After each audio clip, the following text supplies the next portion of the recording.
kita akan belajar dulu beberapa istilah yang nanti akan sering kita gunakan bersama, sehingga kita punya pemahaman yang sama tentang setiap istilah yang akan kita pakai nanti ya. Yang pertama itu adalah tentang parasit. Apa sih parasit? Parasit itu organisme yang hidup pada baik permukaan ataupun di dalam tubuh organisme lain. Kenapa dia harus hidup di dalam tubuh makhluk lain? Karena mereka perlu untuk hidup. Adik-adik tentu sudah belajar bahwa makhluk hidup itu punya hak untuk berkembang biak dan mempertahankan hidupnya gitu ya. Nah, parasit ini diberikan kemampuan oleh Tuhan untuk hanya bisa berkembang biak dengan baik jika hidup di dalam organisme lain. Itu sebabnya makanya parasit ini harus punya host tempat mereka menumpang hidup. Ya, jadi untuk baik mengambil makanan ataupun untuk menumpang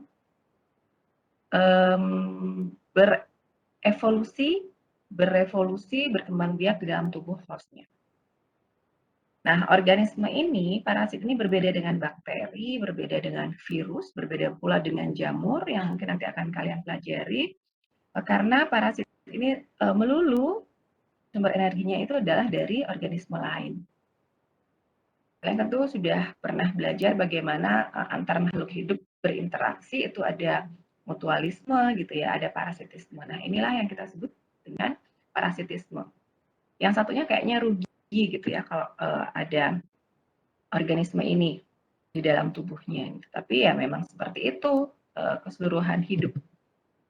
Nah, kemudian di sini nanti kita tidak akan belajar parasitologi secara sangat luas. Saya hanya batasi tentang medical parasitologi saja. Jadi kita akan belajar tentang bagaimana parasit ini menyebabkan penyakit pada hostnya. Dan ini pun nanti kita akan batasi bahwa hostnya hanya manusia. Kalau mau belajar semuanya nggak akan cukup dalam 3 kali pertemuan saja. Ya.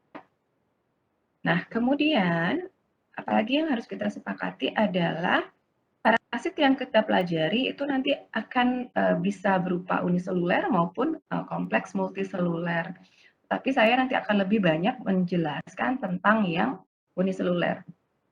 Untuk dasar saja adik-adik mahasiswa memahami tentang secara umum parasit itu seperti apa.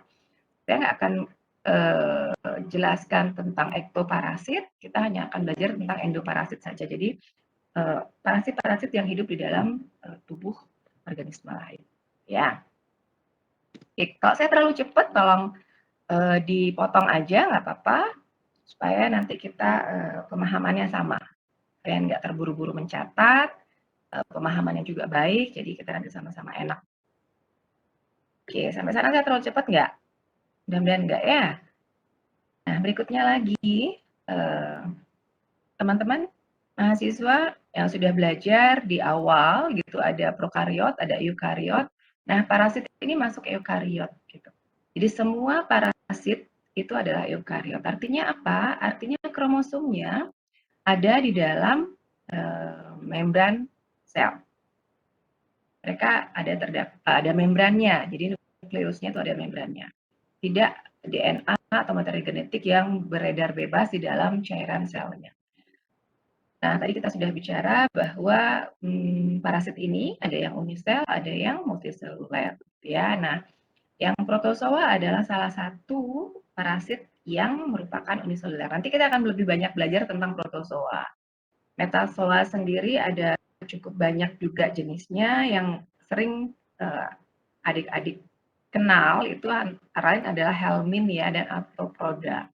Arthropoda ini di parasitologi yang nanti akan kita sharingkan dalam 3 kali pertemuan ini nggak akan saya jelaskan gitu. Nanti tolong nanti membaca sendiri literaturnya. Sementara yang helminths mungkin nanti kita akan lebih banyak bahas di praktikum karena itu yang paling mudah untuk kita praktekkan. Nah, kemudian setelah kita paham beberapa istilah tentang parasitnya sendiri, tentu karena tadi kita udah belajar bahwa parasit itu harus hidup di dalam organisme lain sebagai hostnya, gitu ya, sebagai tuan rumahnya, sebagai inangnya. Tentu kita harus paham juga bahwa host itu ada beberapa jenis. Secara keseluruhan, semua organisme yang nanti di dalamnya bisa ditumbuhi oleh parasit itu kita sebut host. Tapi karena parasit itu bisa berubah-ubah anatominya, sehingga mereka memerlukan beberapa jenis host yang berbeda. Jadi ada definitive host, ada intermediate host. Nah, kalau yang definitif tuh yang gimana? Host di mana parasit ini bisa berkembang biak secara seksual. Jadi ada jantan dan betinanya dan merupakan tempat maturasi tahap-tahap hidup parasit itu sendiri. Itu kita sebut dengan definitif. Sedangkan intermediate host itu adalah organisme di mana parasit ini hanya bisa melalui beberapa periode dari hidupnya untuk bertumbuh saja, tidak berkembang biak, hanya bertumbuh saja tambah besar gitu, tapi tidak kemudian berkembang biak memperbanyak jumlah dirinya. Jadi itu kita sebut sebagai intermediate host. Jadi host antara gitu ya. Host definitif itu adalah host tempat mereka tinggal, yang mereka hidup berkembang biak, mengambil makanan, mengambil energi. Itu kita sebut dengan definitif. Nah, di medical parasitologi ini ada dua sisi yang akan kita pelajari, parasitnya sendiri, kemudian parasitic disease-nya, penyakit yang disebabkan oleh parasit tersebut. Hanya saja nanti kita nggak akan pelajari semua ini. Kalau di parasitnya sendiri itu akan ada morfologi, ada life cycle, ada pathogenesis, dan kemudian parasitic disease-nya apa yang harus kita pelajari itu ada transmission-nya, bagaimana mereka menular, kemudian treatment-nya apa, obatnya apa, cara mencegahnya gimana, kemudian ada diagnosis. Nah, daerah diagnosis dan pathogenesis ini karena kita adalah apoteker, tidak akan saya sentuh terlalu banyak karena bukan ranah kita untuk mendiagnosis gitu. Tapi kalau pathogenesis bolehlah kita pelajari sedikit-sedikit tapi tidak terlalu dalam. Yang paling penting yang harus kita telaah lebih dalam itu adalah tentang morfologi dan life cycles-nya. Karena dari sinilah kita nanti akan dapat memilihkan obat-obat terbaik untuk pasien yang terkena parasit. Dan di area ini pula bagaimana kita memahami life cycles-nya, bagaimana kita mempelajari morfologi, di sana kita akan bisa untuk belajar mendesain obat. Obat apa yang paling tepat untuk nanti membuat parasit ini tidak bisa berkembang biak di dalam tubuh khususnya. Ya. Nah, kemudian yang prevention, transmission, treatment ini penting teman-teman pelajari, walaupun ini ranahnya lebih banyak pada kesehatan masyarakat, tapi tetap kita harus tahu karena kita nanti akan berhadapan dengan pasien, harus konseling dengan pasien, kita harus bisa memilihkan treatmentnya yang paling tepat. Treatment yang tepat gimana? Kita harus tahu life cycle-nya seperti apa, caranya menular seperti apa, gitu ya. Nah, caranya mencegah tentu kita juga harus tahu. Ya, walaupun ini nggak perlu terlalu dalam, tapi tetap kita harus tahu. Yang paling harus kita hindari adalah diagnosis ini. Ya, jadi nanti kita nggak akan bicara diagnosis kecuali itu sudah ada pencatatan dari dokter. Kita bukan dokter yang akan bisa mendiagnosis dengan baik karena kita nggak pernah berhubungan dengan pasien secara langsung. Yang kenal pasiennya adalah para dokter. Ya, jadi nanti kalau 2 minggu ke depan kita belajar tentang parasit ini, saya nggak akan bicara tentang diagnosis, kecuali diagnosis yang sudah dihasilkan oleh dokter. Kita nggak mendiagnosis gitu maksud saya. Paham ya? Nanti akan ada tugas, tugas itu juga saya nggak akan ambilkan ada diagnosisnya. Nanti kita akan lebih banyak berbicara di morfologi dan life cycles-nya. Sampai sana? Saya terlalu cepat nggak? Saya stop sharing deh. Oh, saya kayaknya ngos-ngosan sih bicara. Sampai sana saya terlalu cepat nggak? Bisa dipelankan sedikit Ibu. Ya kan kalian dibilangin. Saya soalnya kalau sekali bicara ya gitu deh, nanti ingatkan saya tolong ya. Saya cenderung cepat supaya otak saya nyambung sama mulut saya gitu. Takutnya nanti yang saya bicarakan lambat. Oke, sampai sana dulu. Udah paham belum? Kita sepakat dengan itu. Jadi apa yang akan kita pelajari 3 minggu ke depan adalah di area itu. Kita tidak akan menyentuh diagnosis. Ya? Sampai sana sudah? Iya, Ibu.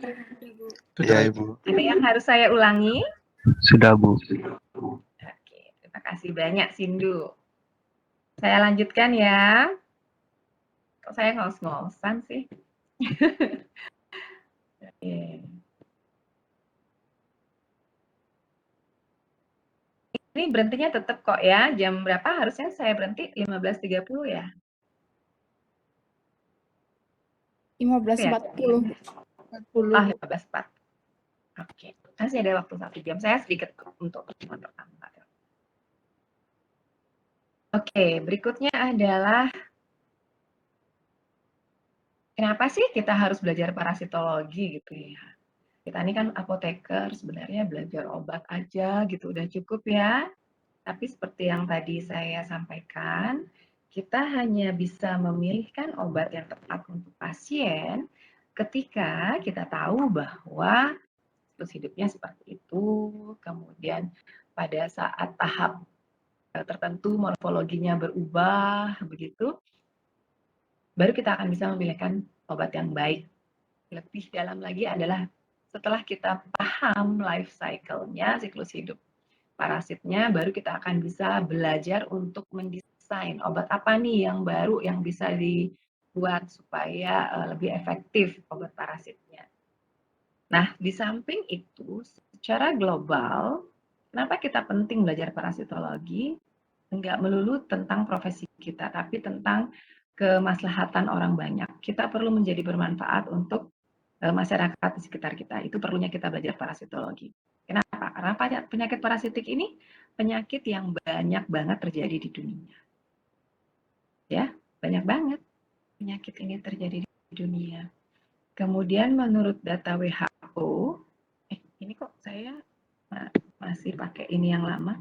Ini yang lama ya, dia. Kalau data tahun 2018,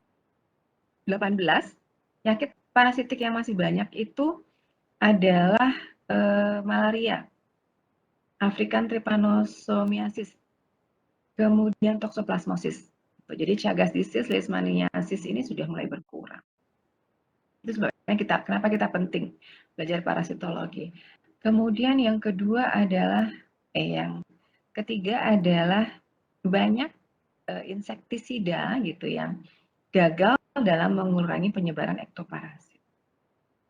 Tapi kita kan di parasitologi yang sekarang ini kita nggak belajar ektoparasit gitu. Tapi itu salah satunya kenapa kita penting belajar parasit. Kemudian terdapat modifikasi lingkungan yang berlangsung terus-menerus seperti halnya global warming. Global warming itu mempengaruhi bagaimana cepatnya perkembangbiakan parasit terutama di negara-negara tropis. Dan kita Indonesia ada negara tropis sehingga kita termasuk negara yang tingkat parasitic disease-nya itu cukup tinggi. Malaria sampai sekarang di Papua masih ada, ya. Di NTT masih ada, sehingga kalau orang-orang yang pertama kali datang ke daerah tersebut, kalau bisa minum obat pencegahan dulu sebelum masuk ke daerah tersebut, karena di sana sudah merupakan endemi yang mereka sudah ada herd immunity-nya di sana. Jadi orang-orang di sana udah nggak jadi sakit malaria lagi ketika digigit oleh nyamuk Anopheles. Kok Anopheles salah? Plasmodium.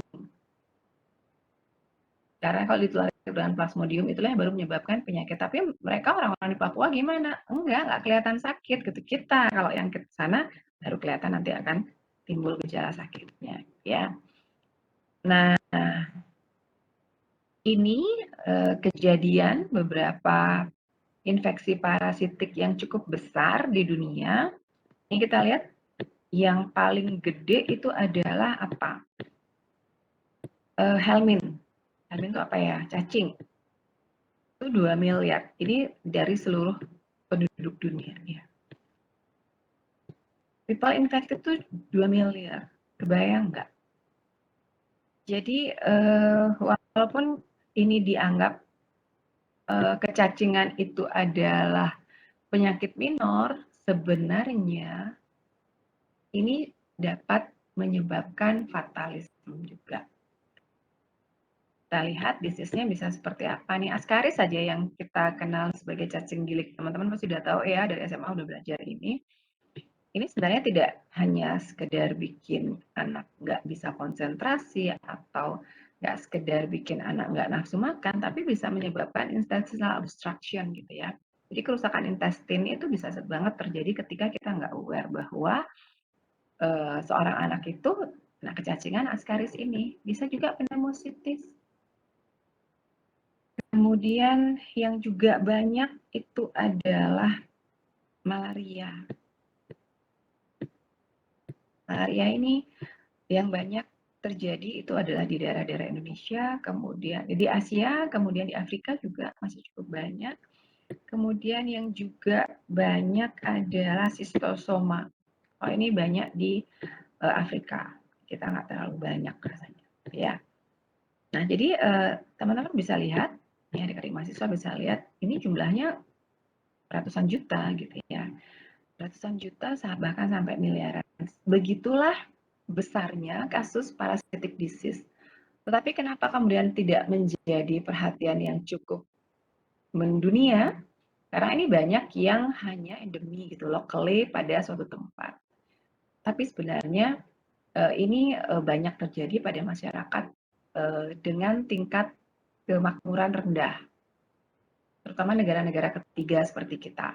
Ya, kita termasuk negara-negara ketiga yang secara pendapatan per kapita negara kita bukan negara yang kaya raya masyarakat. Ya, itu banyak terjadi. Jadi parasitic disease itu sangat dekat dengan poverty, dengan kemiskinan. Dan juga yang juga dekat dengan penyakit parasitik adalah rendahnya sanitasi masyarakat.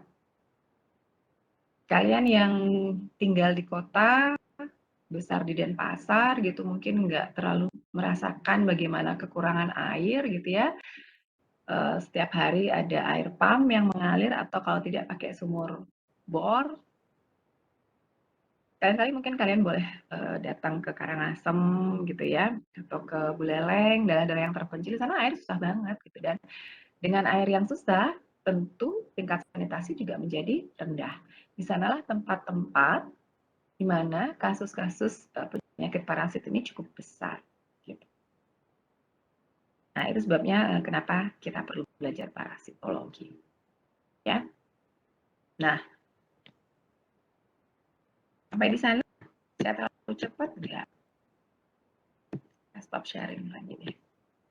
Sudah berkurang belum kecepatan saya? Sudah, Ibu. Sudah, Ibu. Oke, ini kayaknya saya salah ambil ini nih. Ini masih PowerPoint saya yang lama. Nggak apa-apa tapi ya. Oke. Mungkin boleh kita lanjutkan ya. Kalian kalau ada yang ingin ditanyakan, langsung saya diinterupsi aja, langsung open mic bertanya. Atau boleh juga tulis di chat room. Ya. Nah, kita lanjutin lagi.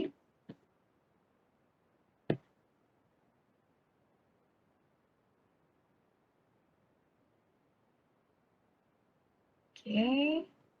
Nah, where and how we can get parasites? Dari mana kita bisa dapat parasit? Kalau bicara global, tentu dari international traveling. Dengan globalisasi sekarang, kita tidak hanya mendapat kemudahan, gitu ya, kemudahan untuk berinteraksi, kemudahan untuk berkomunikasi, tapi juga kemudahan penyakit ini berkembang biak. Dia bisa pindah-pindah dari satu negara ke negara yang lain. Kenapa? Karena orang-orang bisa berpindah ke 3 negara gitu ya hanya dalam waktu 1 hari. Dan sayangnya dengan kemudahan itu, mikroorganisme juga banyak ikut yang berpindah tempat. Ya, jadi international travel ini adalah salah satu bagaimana parasit ini bisa berkembang biak ke seluruh dunia gitu, worldwide-nya dari international travel ini. Kemudian apalagi, dari mana lagi kita bisa dapat parasit? Dari contamination of water supply gitu. Jadi itu tadi yang saya katakan, di tempat-tempat yang airnya susah gitu, sedikit, nah situ kontaminasi akan sangat mudah. Kenapa? Karena kalau air tidak lancar, orang-orang menampung air dan airnya tergenang. Air yang tergenang ini sangat rentan untuk ditumbuhi oleh mikroorganisme apapun, gitu, baik bakteri maupun parasit. Kemudian dari mana lagi kita dapatnya? Dari imigran dari area-area endemik, ya. Karena imigrasi mereka bisa pindah negara sejauh-jauhnya dari negaranya dan mereka tidak hanya membawa dirinya, gitu, tapi juga membawa kontaminasi mikroorganisme yang sudah sempat ada di dalam tubuh mereka. Apalagi itu yang contagious, gitu ya, yang menular. Itu sangat mudah dibawa. Nah, itu yang worldwide, gitu ya. Nah, kemudian juga yang dekat dengan lingkungan kita adalah mulai populernya hewan-hewan peliharaan, popularity of household pets, gitu ya. Kalian mungkin ada beberapa yang suka melihara anjing, melihara kucing, bahkan kucingnya diajak tidur bareng, gitu ya. Jangan lupa bahwa ada cukup banyak parasit yang sifatnya zoonosis. Salah satunya adalah toxoplasma. Ya.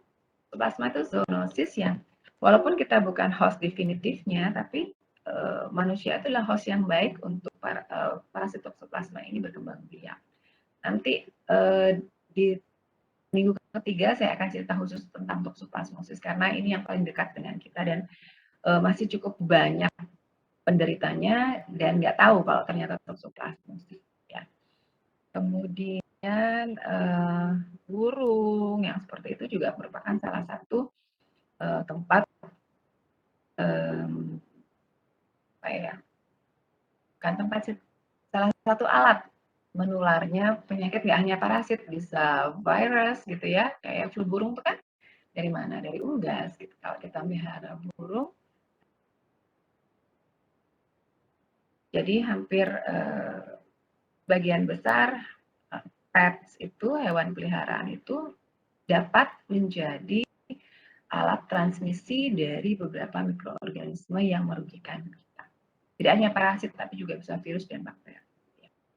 Kemudian apalagi? Dari mana lagi kita bisa dapat parasit? Dari ini nih, increasing popularity of exotic regional foods.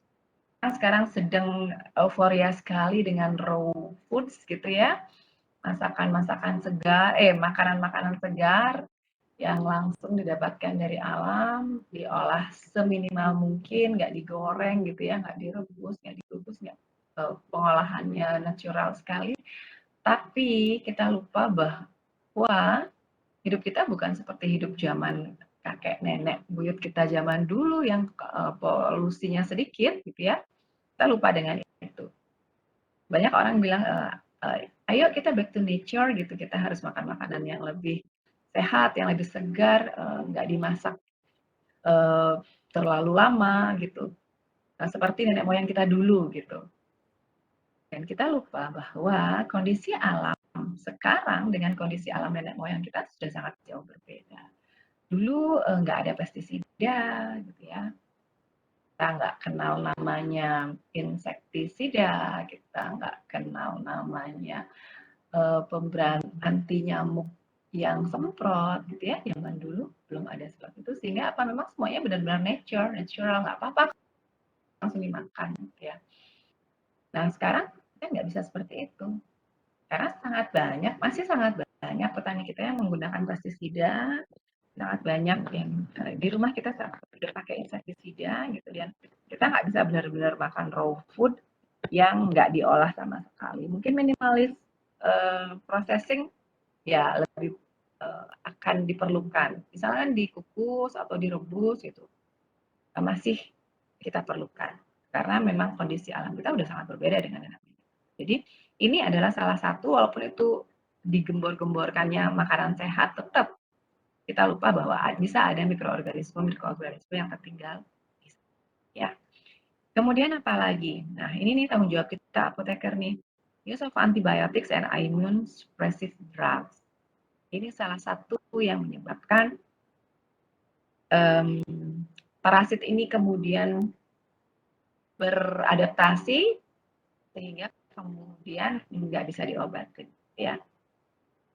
Apalagi bisa spread of AIDS. Kita tahu orang-orang yang sudah tertular oleh HIV itu ketika sudah menjadi AIDS akan sangat banyak mikroorganisme iringan yang bisa menjadi penyebab kematian bagi para penderita AIDS ini. Jadi kalau teman-teman mahasiswa rajin membaca, adik-adik mahasiswa rajin membaca, coba diperhatikan jurnal-jurnal yang memuat tentang AIDS gitu. Berapa banyak sih pasien AIDS itu yang meninggal karena AIDS-nya? Jarang banget. Mereka kebanyakan meninggal kenapa? Pertama karena toksoplasmosis gitu ya. Yang kedua karena kandidiasis. Kan karena AIDS-nya. Jadi spread of AIDS itu hanya perantara saja untuk mikroorganisme lain itu berkembang menjadi lebih cepat. Sangat banyak orang HIV yang kena TBC. Saya ketika penelitian TBC banyak banget tuh ketemu pasien TBC yang resisten itu karena mereka juga AIDS. Tapi kalau yang murni MDR TB enggak banyak yang kemudian meninggal. Mereka yang cepat fatal ketika resisten terhadap obat-obat TBC adalah orang-orang yang combine dengan infeksi HIV ini. Jadi spread of AIDS adalah salah satu perantara bagaimana parasit ini bisa berkembang dengan lebih luas. Kemudian berikutnya apa? Ini hampir sama dengan yang regional foods ini, undercooked meats and raw fish gitu. Kira adik-adik senang, kadang-kadang senang ya makan di restoran Jepang, makan sushi gitu pakai sashiminya gitu. Rasanya emang enak, tapi tentu harus hati-hati dengan itu. Lihat-lihat juga asal ikannya dari mana, bagaimana mereka mengolahnya, cooknya itu mengolahnya seperti apa. Kalau orang-orang di Jepang, mereka selalu campurkan itu dengan sake. Kenapa sake? Karena alkoholnya tinggi. Secara tidak langsung alkohol itu sendiri sudah bisa menjadi disinfektan untuk membunuh mikroorganisme yang ada di sana. Tapi kalau sekarang, dengan bertambahnya jumlah parasit atau mikroorganisme di dalam raw fish itu, mungkin sake aja nggak cukup. Gitu ya. Nggak cukup kuat untuk membunuh itu. Jadi hati-hati juga.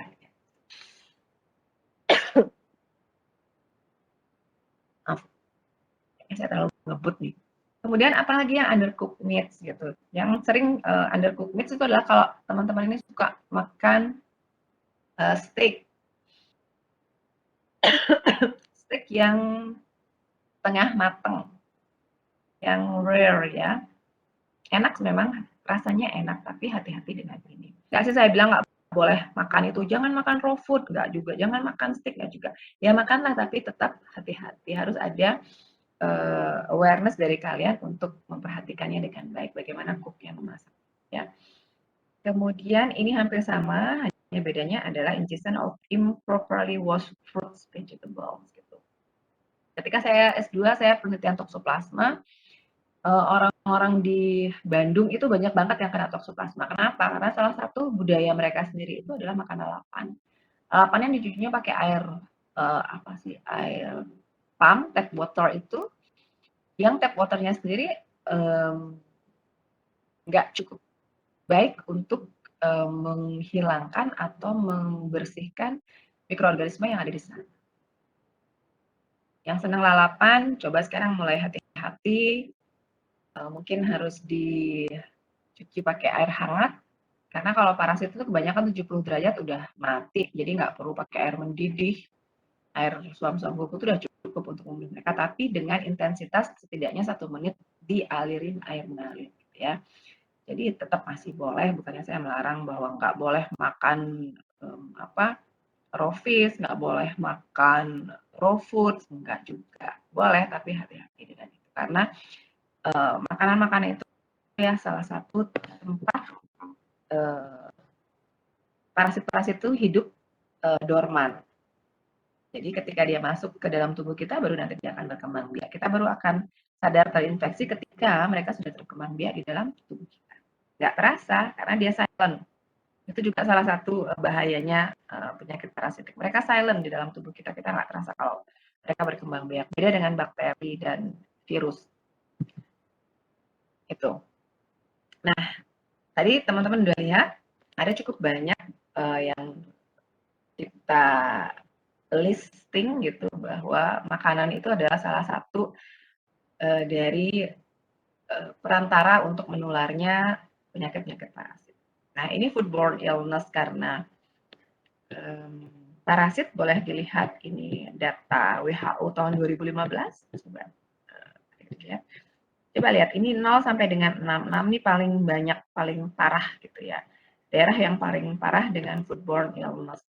Kita lihat nih di sini Cina ini, walaupun mereka suka juga tuh makanan yang raw dan semi raw gitu ya, tapi mereka bebas loh 0 di sini.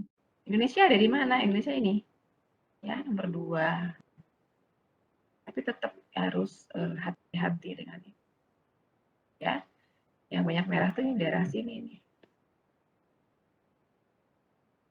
Ya, jadi kita perlu aware tentang ini, dan adik-adik mahasiswa ini sebagai orang-orang terpelajar tentu harus transfer ilmu ini juga gitu pada orang-orang sekitarnya. Kehidupan sehari-hari aja gitu untuk beri contoh. Ya, karena kalian kan agent of change ya. Oke. Nah, ini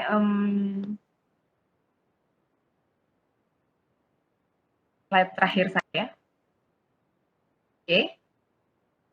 Masih ini sebentar. Saya stop sharing.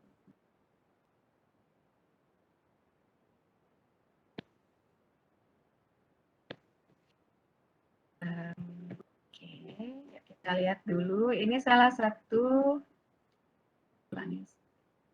Kalian kok tapi kalau saya terlalu cepat diingatkan saya ya. Baik, Ibu. Jangan tidur loh. Walaupun di tempat tidur jangan tiduran, ntar ketiduran beneran. Iya, Ibu. Tidak. Oke. Ya, nah ini saya kasih gambaran tentang toksoplasma karena ini yang paling dekat dengan kita, karena banyak banget dari kita yang suka kucing itu. Kucing itu emang lucu ya. Tapi hati-hati dengan itu. Kenapa? Karena kucing ini adalah host definitif dari toksoplasma. Jadi kalau kalian punya kucing, jangan lupa rajin dimandikan. Kalau perlu rajin dipotong bulunya gitu ya, kukunya dipotong kalau dia mau. Karena mereka bawa itu. Ya. Nah, toxoplasmosis an important women. Kenapa women gitu ya? Karena toxoplasmosis ini paling membahayakan itu bagi perempuan. Waktu itu sempat ada kakak kelas kalian yang nanya, berarti kalau laki-laki nggak mungkin bisa kena toksoplasmosis ya Bu? Enggak, bisa juga kena gitu. Tetapi tidak seberbahaya perempuan kalau kena, apalagi perempuan usia produktif. Ya. Kenapa begitu? Karena akan sangat mempengaruhi kehamilan perempuan. Gitu. Ini ada pertanyaan ini, do I have to give up my cat if I'm pregnant or planning on becoming pregnant gitu ya? Apakah kita harus jauhin semua kucing? Ya nggak juga gitu. Yang penting adalah kebersihannya dijaga, dan kalau bisa sih jangan tidur sama kucing gitu. Sayang-sayangnya teman-teman ini sama kucingnya kalau bisa jangan, karena fur-nya itu apa, bulunya, rambut-rambutnya itu bawa macam-macam. Satu bisa menyebabkan alergi, kedua toksoplasma sangat senang tuh ada di sela-sela bulunya gitu, walaupun dia sebenarnya ada di saluran cernanya atau hidupnya lebih banyak gitu ya. Nah, kenapa menjadi bahaya? Saya sendiri pernah penelitian ini gitu ya, walaupun tidak di klinisnya, tapi saya di parasitnya sendiri gitu. Saya melihat mereka hidup seperti apa, mereka berkembang biak seperti apa. Ini ketika ibu hamil, toksoplasma ini akan sangat banyak termigrasi ke daerah janin ibu. Kenapa bisa begitu? Karena toksoplasma ini hidupnya di makrofaga. makrofaga itu akan sangat banyak ada di sekitar janin ibu, karena untuk sebenarnya menjaga bayinya, gitu, janin itu tetap kuat. Tapi sayangnya kalau makrofaganya itu udah terkontaminasi oleh toxoplasmosis, nanti kita akan cerita lebih dalam, justru itu yang akan menyebabkan terjadinya keguguran, abortion, itu ada di sana. Dosen saya punya pasien gitu, kalau teorinya adalah ketika sudah kena toxoplasmosis, ketika sudah kena toxoplasma, gitu, dan sudah mengalami toxoplasmosis, mungkin bayi pertamanya akan gugur, tapi ketika hamil kedua dan titernya dijaga, itu masih tetap sehat. Nah, bedanya adalah itu kalau toxoplasmosis yang di Prancis gitu, yang di awalnya toxoplasma ditemukan. Tapi ketika itu kemudian kejadian dengan yang ada di Indonesia, ternyata berkali-kali itu tetap menyebabkan aborsi, menyebabkan keguguran. Itu bahaya banget. Itu tuh sebabnya kenapa perempuan itu lebih dijaga ketika kena toxoplasma. Dan kalaupun, nah itu kalau keguguran ya udah nggak apa-apa gitu kan. Nah, tapi ketika dialah anak itu tetap hidup, ketika anak itu tetap hidup, kemudian bertumbuh besar, apakah ada yang terjadi? Tentu. Nah, bahayanya adalah anak-anak yang ketika dikandung oleh ibunya, itu ibunya sedang toxoplasmosis, perkembangan berikutnya adalah anak-anak yang lahir itu adalah anak-anak yang membawa juga toxoplasma. Apa yang dapat terjadi adalah, nanti kita lihat itu ada hidrosefalus, ada retardasi mental, ada kelainan pada mata, gitu. Terus toxoplasmosisnya udah ada di mata, sehingga mereka bisa minus sangat gede. Jadi ini salah satu bahayanya. Ini silent, saya sendiri juga toxoplasmosis, saya kena toxoplasma bahkan sebelum saya mulai penelitian gitu. Taunya kena gimana dari titer antibody saya gitu. Dan akhirnya apa, saya nggak bisa punya anak lagi. Yang kedua, walaupun anak saya punya anak pertama, anak kedua saya udah nggak bisa lagi. Kenapa? Toxoplasmosisnya udah gede, udah banyak gitu di dalam tubuh saya. Ya. Nah, kemudian tadi kita udah bicara bahwa nanti kita akan fokus pada morfologi, dan pada siklus hidup, kemudian pada prevention, pada transmission. Nah, sekarang kita akan bicara transmission dulu karena ini yang paling sederhana dan paling dekat dengan teman-teman dari sejak SMA udah belajar ini gitu ya.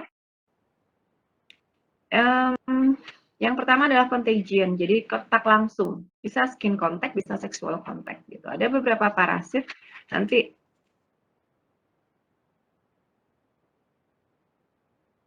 jadi ada beberapa parasit yang dapat ditransmisikan melalui sexual contact. Jadi teman-teman akan lihat gitu ya, akan belajar. Coba nanti akan saya berikan tugas sehingga teman-teman nanti akan belajar gitu ya. Kemudian yang berikutnya adalah alimentary atau fecal oral transmission. Ini transmissionnya melalui foodborne, itu salah satunya.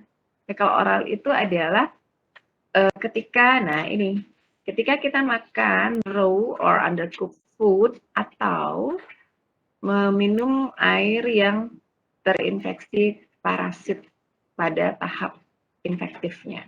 Gitu. Ya. Ini yang paling banyak terjadi. Fecal oral transmission tuh ini sangat berkaitan dengan sanitary gitu ya. Gimana? Fecal oral tuh gimana sih? Ketika kita lupa cuci tangan, makan pakai tangan terus lupa cuci tangan, itu juga sangat-sangat besar perannya untuk mentransmisikan parasit, ya. Ya.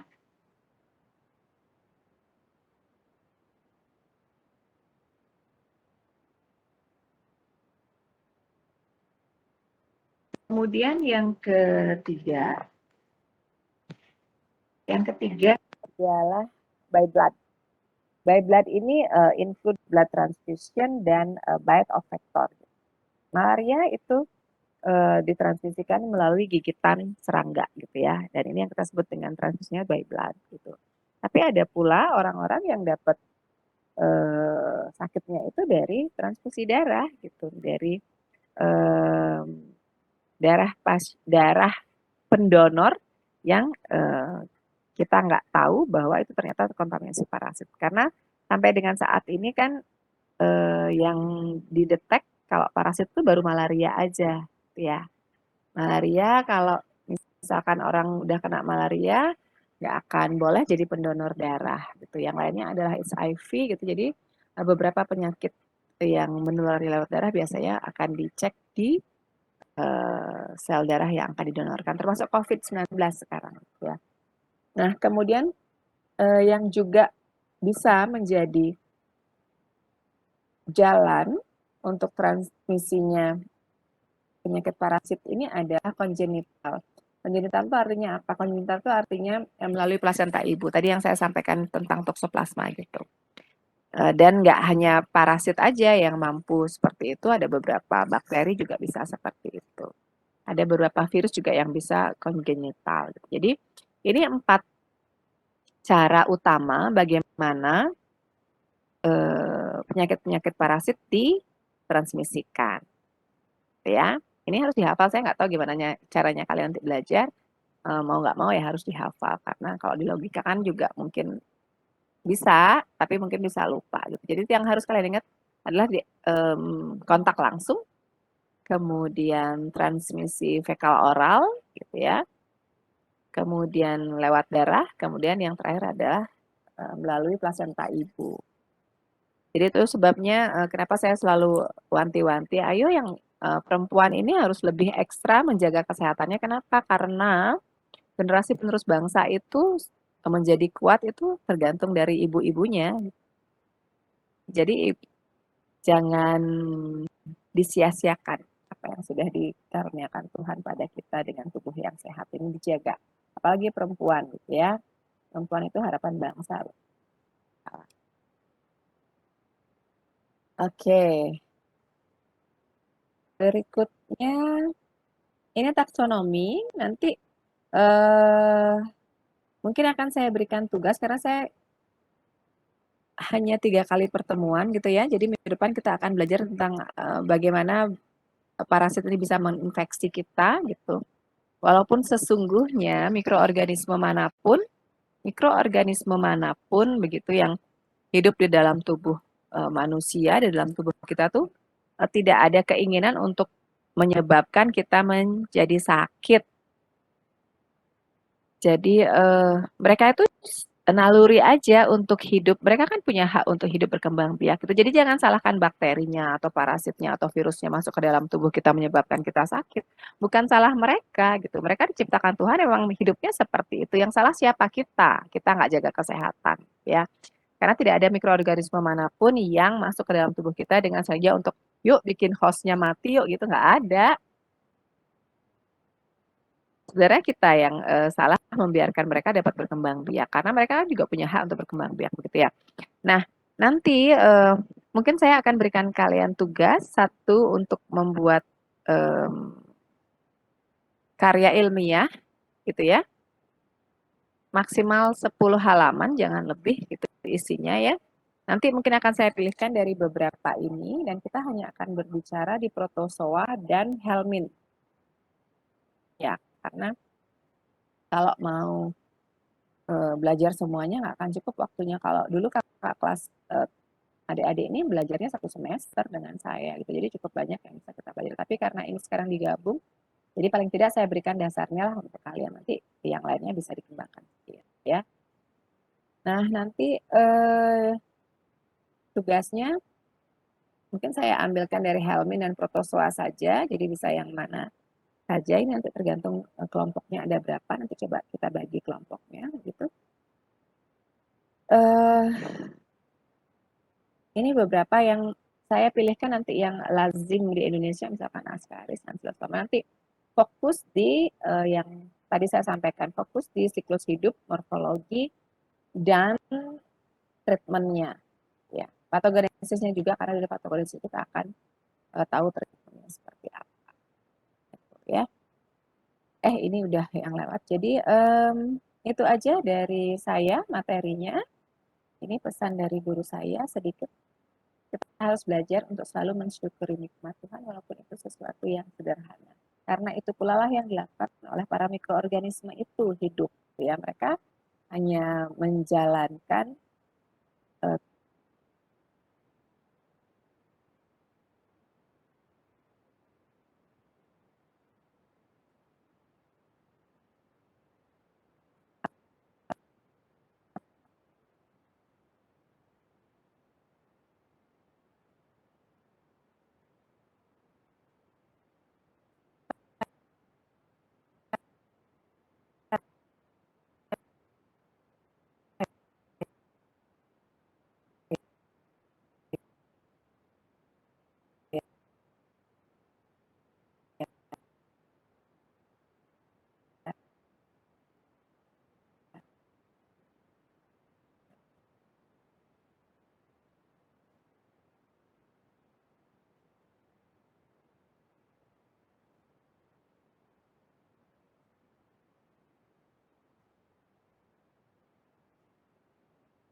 ini ya.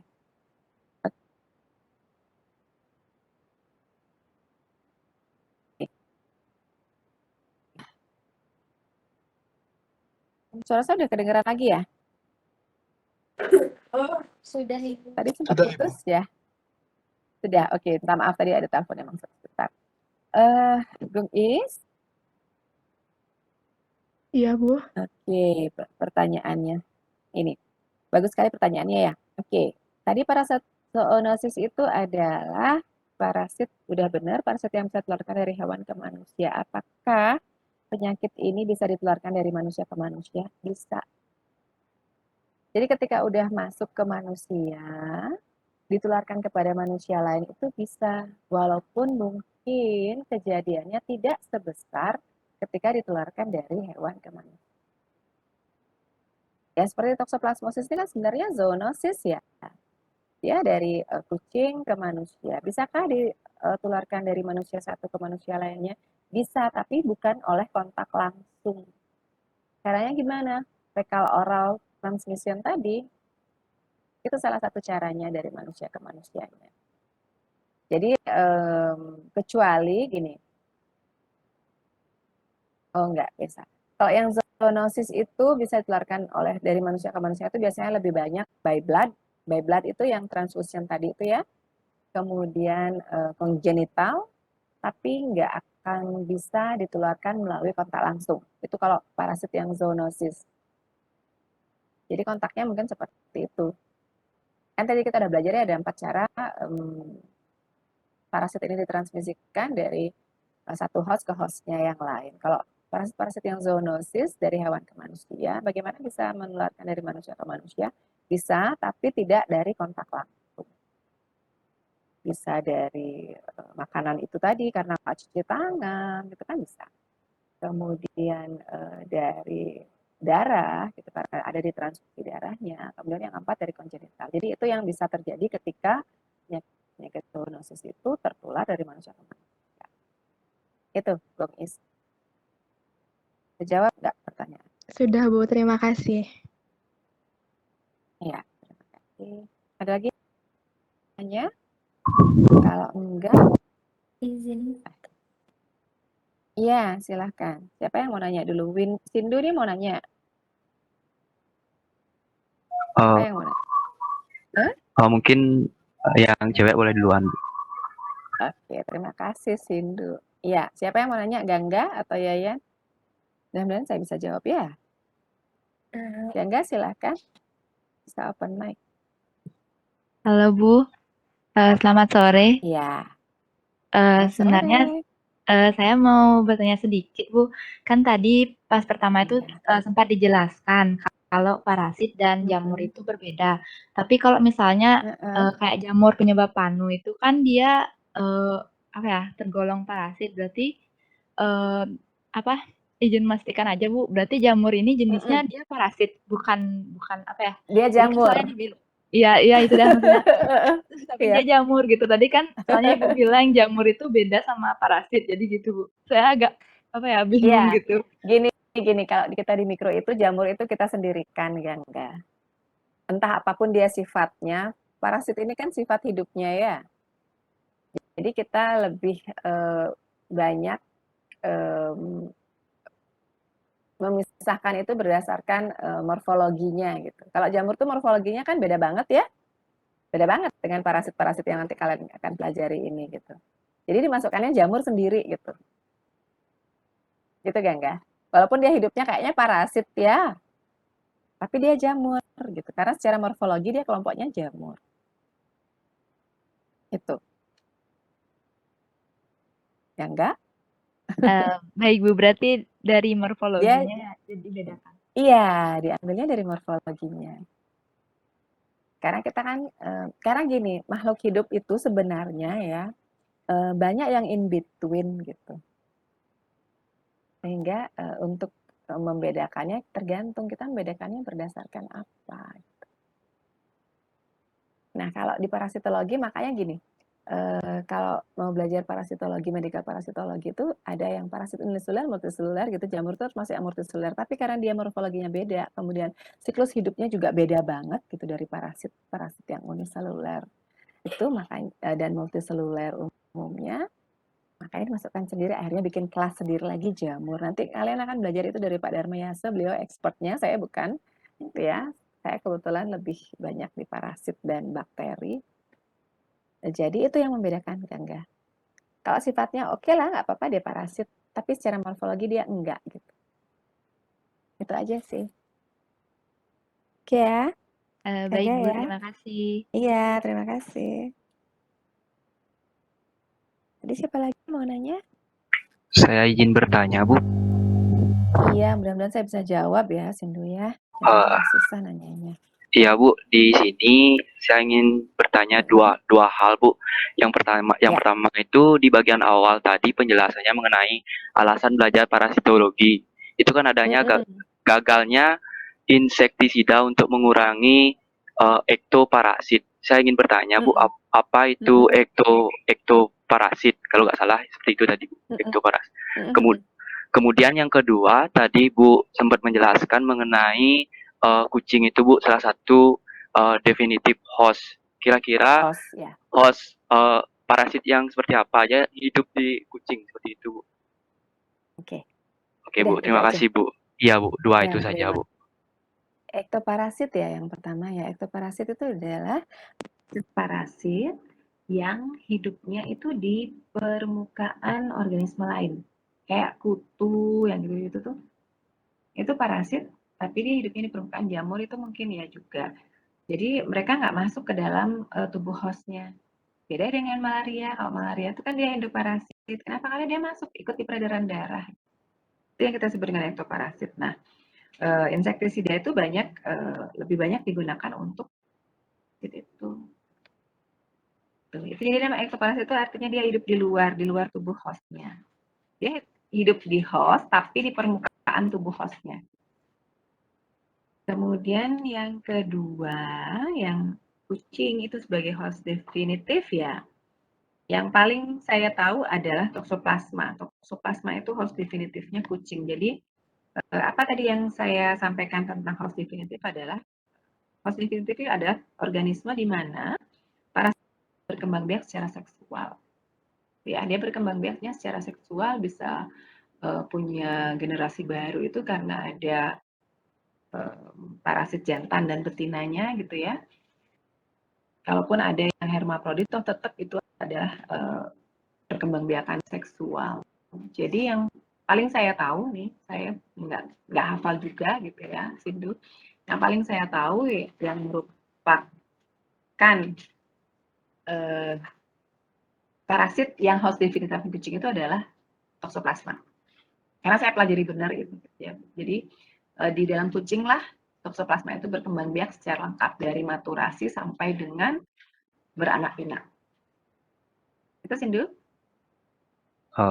Baik, Bu. Terima kasih, Bu. Jadi ekto itu yang sayangnya kita nggak belajar ektoparasit di sini gitu. Kalau mungkin kalau di kedokteran hewan gitu baru belajar. Kalau kalian ingin belajar lebih dalam tentang ektoparasit, mungkin tanya teman-teman yang di kedokteran hewan ya, mereka belajar itu dengan detail karena mereka kan perlu itu karena banyak Ektoparasit itu yang tumbuhnya di hewan gitu.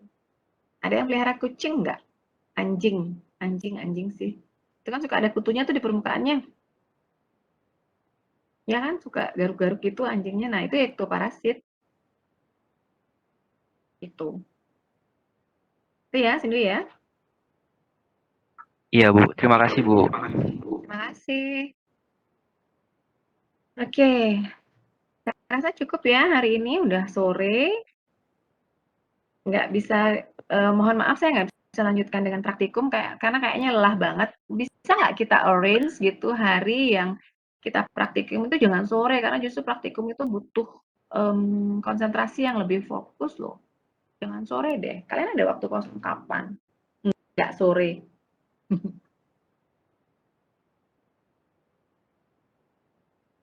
Penuh ya? Dari Senin sampai Sabtu kalian penuh?